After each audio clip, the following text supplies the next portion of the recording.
Avant d'attaquer les autres types de corrélations, notamment avec les colonnes quantitatives, on va voir un sujet assez important qui est le modeling de la donnée. Alors à quoi ça correspond? Eh bien, c'est au moment où vous allez analyser vos données, vous allez potentiellement vous rendre compte qu'il vous manque certaines colonnes, ou en tout cas que les colonnes qu'on vous a placées, mises à disposition, ne sont pas exactement le format que vous souhaitiez. Et potentiellement, vous souhaiteriez extraire des nouvelles informations provenant des colonnes existantes. Et donc, potentiellement, à partir d'un jeu de données qui contenait initialement 10 colonnes, vous allez en créer 3, 4, 5 nouvelles, et vous vous retrouvez avec un jeu de données à 15 colonnes. Donc ici, extraire des informations sur, par exemple, les noms des chansons, sur la position la plus élevée, et aller créer potentiellement, même sur plusieurs colonnes à la fois, aller créer des nouvelles colonnes de toutes pièces. Et donc, ça va nous permettre notamment d'aller plus loin dans l'analyse, de simplifier certaines choses, et donc c'est une étape assez importante. Alors ici, il y a deux manières de le faire, directement dans Excel, où là, on va aller, c'est ce qu'on va faire là, on va aller prendre le jeu de données et on va aller y appliquer des fonctions Excel. On va pas y passer un temps considérable puisqu'il y a une autre méthode beaucoup plus professionnelle qui viendra un peu plus loin dans le cours, notamment avec Power Query et tout le modeling de la donnée qu'on peut réaliser. Mais ça reste intéressant de le maîtriser, notamment sur les fonctions les plus connues d'Excel. C'est important de les avoir en tête.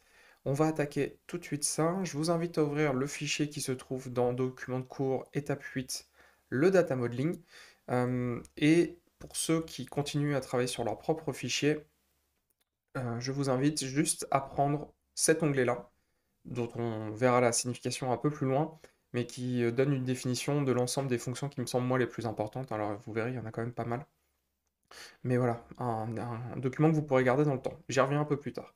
Ici, on va se concentrer sur nos propres données et on va revenir un petit peu sur les remarques qu'on a pu se faire pendant les analyses et voir potentiellement les informations qui nous manqueraient pour pouvoir travailler correctement. La première chose que j'ai dit plusieurs fois, c'était le problème des genres qui étaient beaucoup trop dispatchés. On avait des centaines de genres différents. Et donc, c'est assez compliqué d'extrapoler et de faire des analyses un peu plus, comment dire, un peu plus groupées, avec un peu moins de détails, pour voir si le genre a un impact sur la popularité, sur le volume d'écoute, etc. Et donc pour ça, eh bien, on pourrait se dire, je vais essayer de typer en grandes catégories mes musiques avec leur genre. Et on avait notamment remarqué qu'il y avait des genres qui étaient assez récurrents. Il y avait la pop, il y avait le rock, il y avait le hip-hop, le rap, etc. Et donc on va essayer de simplifier ça. Alors comment on pourrait faire? Eh bien, la méthode qui moi m'a semblé la plus simple, c'est simplement de faire une détection de mots-clés qui peuvent apparaître dans le genre. Par exemple, j'ai ici indie rock italiano. Si je fais une recherche sur est-ce que le mot-clé contient rock, eh bien là, ça répond bien à mon critère. De la même manière, Australian hip-hop, si je cherche le mot-clé hip-hop, alors tu me considères que ce style-là correspond à un genre au-dessus qui s'appellera le hip-hop. Donc on va déjà essayer de commencer un petit peu à tester ça, et on va aller ajouter une première colonne qui fera office de test. On va vraiment faire ça au fur et à mesure, et on va essayer de voir quelle fonction on peut utiliser pour vérifier s'il y a la présence d'un terme. Donc par exemple ici on va faire présence pop. Alors comme vous le voyez, automatiquement, il va rajouter cette colonne-là, mon tableau principal, hein, mon tableau ici Spotify. Donc je suis encore ici dans mon tableau, donc ça c'est parfait, je n'aurai pas besoin de redéclarer le tableau avec ces nouvelles dimensions. Et je vais aller du coup chercher ma colonne hein, qui est ici. Alors comment vérifier ça? Eh bien je vais tout simplement faire un signe égal, et je vais utiliser une fonction de recherche qui s'appelle cherche.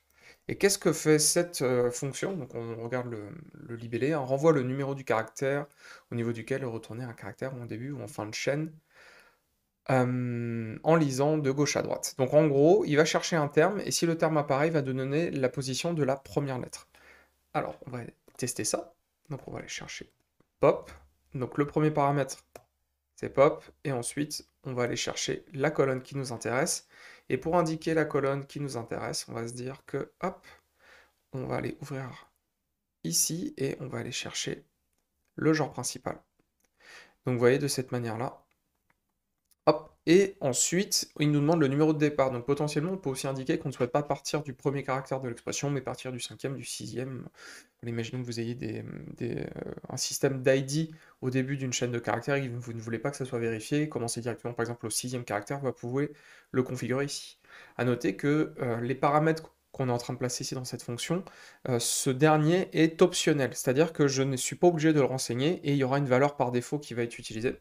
Alors ici, si je vais dans la fonction, voilà ici, le numéro de départ indique le numéro du caractère dans l'argument texte à partir duquel la recherche doit débuter, et 1 est utilisé par défaut, donc le premier caractère. Donc vous voyez, en fait, les caractères optionnels ont une valeur par défaut. Donc potentiellement pas besoin de le rajouter, surtout quand la valeur par défaut nous convient. Donc ici, ah, alors il m'a tout effacé, c'est pas grave. On recommence, hop, donc notre fonction cherche, hop, genre principal, et on referme. Alors oui, Excel peut potentiellement vous aider quand vous avez des petits problèmes de parenthèses ou de crochet, et donc la formule que vous avez tapée peut retourner des valeurs multiples. Souhaitez-vous utiliser à la place la formule suivante? Donc là, voilà, il m'a juste corrigé le fait de rajouter le arrobase, qui veut dire qu'il fait référence à ce tableau-là. Donc on va dire OK. Voilà. Et voici ce que ça donne. Donc en gros, là, quand je vais avoir des chiffres, ici, ça correspond effectivement à des valeurs qui ont pop. Donc ici, le premier caractère est bien celui qui contient pop. Et ici, par exemple, Puerto Rican pop, bah, alors je vais pas compter, mais on va se dire qu'on va lui faire confiance. Donc le 14e caractère est le P du démarrage de pop. Donc de cette manière-là, on a deux cas de figure. Soit j'ai un chiffre, ce qui veut dire qu'il contient pop, soit j'ai une erreur, puisque en fait je lui demande de chercher une valeur qui n'existe pas. Et donc là, évidemment, il va me retourner une erreur. Alors, comment essayer d'avoir un petit peu mieux que ça, puisque là, c'est pas très pratique d'avoir des erreurs partout. Et il y a un autre point, c'est que la position du résultat, en soi, on s'en fiche un peu. Nous, ce qui nous intéresse, c'est de savoir s'il y a la valeur pop à l'intérieur. Donc là, on va pouvoir utiliser une autre fonction, en plus de celle-ci, qui va être d'aller chercher si, eh bien, la valeur qui est retournée ici correspond à un chiffre. Et si c'est le cas, on considère que ça correspond à pop. Et si c'est pas le cas, donc ça ici c'est les erreurs, eh bien ça veut dire que ça ne contient pas pop. Alors on va continuer, donc du coup, vérification pop, hop là. Et donc on va dire, je vais vérifier que cette valeur-là est un chiffre, un nombre, et donc pour ça, j'ai une fonction qui est dédiée qui s'appelle enum, ici, on va lire la définition, contrôle si la valeur est un nombre, et renvoie vrai ou faux. Alors à quoi ça correspond ce vrai ou faux? Ça n'est pas juste une valeur textuelle, c'est un vrai format de valeur qui s'appelle les booléens. Donc un booléen, qu'est-ce que c'est? Eh bien c'est une valeur binaire qui ne peut retourner que vrai ou faux, et la norme, c'est plutôt en anglais, c'est true ou false. Voilà. Et donc justement, ça permet d'aller vérifier certaines conditions et de vous dire oui ou non, la condition est respectée. On va essayer ici, enum, on va lui indiquer cette colonne-là, on referme, et voilà, à partir de là, donc ici, je ne sais que ça appartient pas à pop, parce qu'il me retourne faux, et ici, il me retourne vrai, donc, bah écoutez, c'est ma foi, c'est parfait, c'est bien ce qu'on attendait, et on peut potentiellement du coup aller filtrer, en disant je veux que les musiques qui contiennent pop. Et donc là, aller vérifier, donc effectivement, ici on se retrouve avec tous les styles possibles et imaginables de la pop. Et donc notre système fonctionne bien. Alors on peut aller plus loin puisque le terme vrai-faux, c'est pas forcément très parlant, donc on peut essayer de personnaliser ça en mettant plutôt un texte à nous et de voir un petit peu ce que ça donne. Donc ici, on va aller encore une fois là et on va appeler ça. Comment est-ce qu'on va appeler cette colonne? Allez, juste personnalisation de texte, personnalisation. De toute façon, là, ce sont des étapes intermédiaires. On aura une vraie méthode complète après qui ne nous demandera pas de faire autant de colonnes en amont. Alors, du coup, qu'est-ce qu'on va vérifier? Donc, on va ici faire une condition qui va dire si la valeur correspond à vrai, alors le texte appartient au style pop. Et si la réponse est fausse, il n'appartient pas au style pop. Alors comment on va faire ça? Eh bien, on va utiliser une fonction qu'on avait déjà vue un petit peu auparavant, qui est la fonction si. Donc ici, si.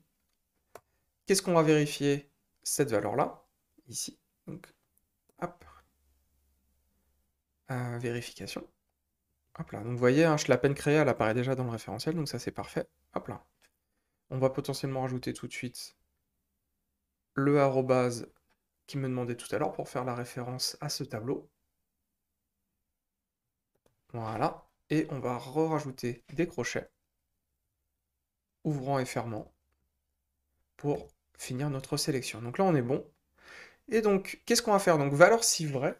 Donc oui, en fait, là, je lui demande de faire un test logique, mais en réalité, le test logique est déjà fait, puisque il me retourne déjà vrai ou faux. Donc là, je vais dire si vrai appartient à pop, et valeur si faux. Donc là, ici. Alors là, vous pouvez pas le voir, il est à droite sur mon écran, mais là, je suis en train de sélectionner la valeur si faux, n'appartient pas à pop. Voilà, on va refermer tout ça.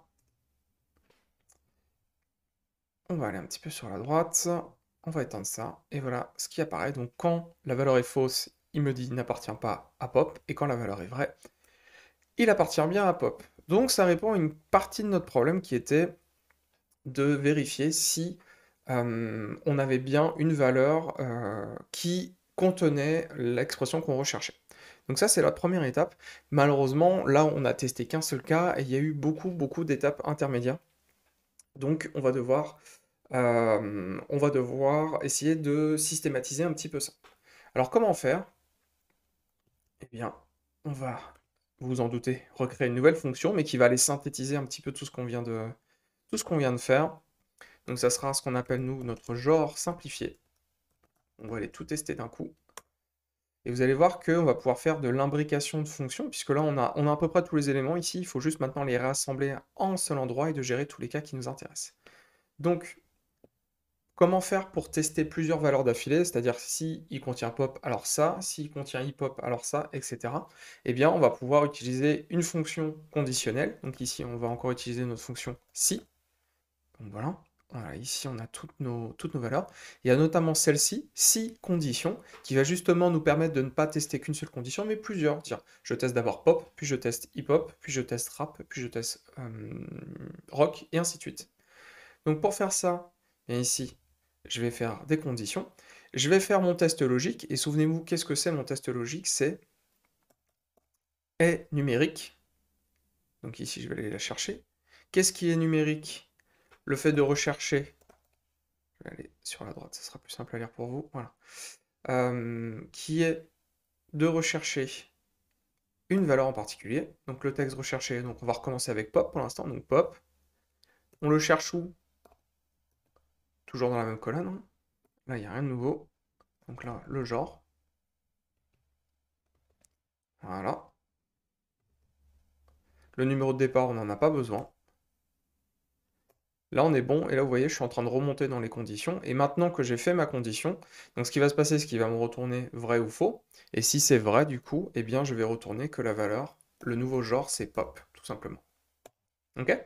Donc maintenant, on n'a plus qu'à répéter ce schéma-là sur les autres styles. Alors, l'avantage, c'est qu'on l'a écrit une fois, donc maintenant, on va pouvoir prendre la valeur et refaire une nouvelle condition.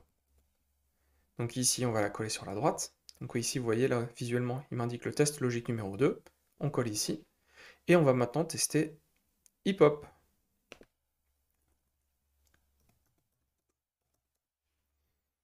Ici, on va donc retourner le fait que ça soit hip-hop. Et on continue. On en rajoute un. Maintenant, on va tester le rap. Alors, on va pas en faire énormément, hein. L'idée, c'est que vous compreniez plus le fonctionnement. On va rechercher le rap. Et s'il apparaît, eh bien la valeur, ça sera rap. Voilà. Et on en fait une dernière avec le rock. On aurait pu potentiellement faire aussi la musique latine. Il y avait l'air d'en avoir beaucoup, mais bon. On va rester là-dessus, c'est pas très grave. Hop là. Rock, alors on va essayer de mettre des majuscules, parce que je l'en ai mis sur les autres. Voilà. Et donc on va tester ça. Alors est-ce qu'on est bon au niveau de nos règles? Normalement on n'est pas trop mal. On va tester. Alors, il semble qu'il y ait des petits problèmes de... Voilà, ok, parfait. Donc ici ça a l'air de fonctionner. Alors il y a certains cas, hein, qui ne fonctionnent pas, mais on va y revenir, il n'y a pas de souci. Donc ici, on a bien donc notre genre qui apparaît avec le rock, hip-hop, pop, etc. Eh bien, on les retrouve ici, donc rock, hip-hop, pop, etc. C'est insensible à la casse, ça, donc même s'il y a une majuscule sur le rock, on arrivera quand même à le récupérer. Par contre, il y a un cas qu'on ne gère pas, c'est celui-là. C'est le cas où eh bien, il n'y a aucune de ces possibilités qui est gérée, c'est notamment le cas de la musique latine. Donc il va falloir qu'on arrive aussi à gérer ce cas. Donc en gros, cette erreur, qu'est-ce qu'elle vous dit? On va essayer de regarder un petit peu. Donc ici, il nous indique valeur due à une valeur, une valeur non disponible. Donc tout à fait. Ici, en fait, vu que je n'ai aucune correspondance, bah, il me dit qu'il n'a rien à afficher. Et donc potentiellement, j'ai la capacité ici hein, d'ignorer l'erreur, de modifier la formule. Mais dans notre cas, en fait, c'est juste qu'il manque une condition pour pouvoir gérer ce cas-là. Et d'ailleurs, ici, je reviens aussi hein, sur le problème de valeur, je vous en avais un peu parlé, mais ici, tout simplement, c'est le fait qu'il n'y a pas de, il y a pas de valeur associée, donc il va me retourner une absence de valeur. Ok, donc comment on va gérer ce cas-là? Eh bien, on a une dernière fonction qu'on va utiliser, donc je sais que ça commence à me un petit peu dur à lire, mais ça nous fait gagner énormément d'étapes hein, sur le nombre de colonnes qui seraient à créer, donc c'est pas perdu.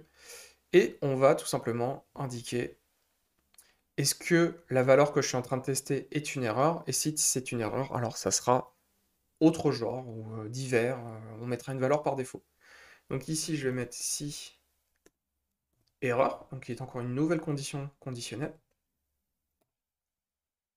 qui va nous rassembler ici, sur tout le bloc. Donc les valeurs, elles sont là. Et si j'ai une erreur, on va mettre que c'est un style autre. Alors ne pas oublier les guillemets. Voilà, à partir de là, dès que j'ai une erreur, voilà, j'ai les autres qui vont apparaître. Et là, on a géré absolument tous les cas qu'on voulait. On aurait pu évidemment en rajouter d'autres, quand même, comme je vous disais, aller un petit peu plus, de manière un peu plus granulaire dedans, mais c'est déjà un très bon découpage. Et là, vous venez de voir effectivement une série assez importante hein, de conditions. Donc avec déjà le test de la présence d'une valeur, avec la fonction textuelle de recherche, ensuite une fonction logique, enum, ensuite, une fonction si qui va vérifier si le booléen, donc nouveau terme hein, qu'il faut retenir très important, est égal à vrai ou à faux. Et finalement, la concaténation de tous ces éléments avec la fonction si erreur qui va vérifier si notre expression existe. Et ensuite, on utilise la fonction si condition, et ce qui va nous permettre d'enchaîner les tests, à savoir le test qu'on a fait précédemment. Est-ce qu'il y a un nombre sur la recherche de la position de pop? Alors, s'il y est, eh bien, ça me retourne vrai. Et ici, ainsi de suite, tac, tac, tac, tac, tac, jusqu'à ce que on arrive jusqu'au bout. Voilà pour ce premier exemple. Alors, j'ai pris volontairement l'exemple le plus complet pour démarrer, et ensuite, on va voir quelques autres fonctions pour compléter ça.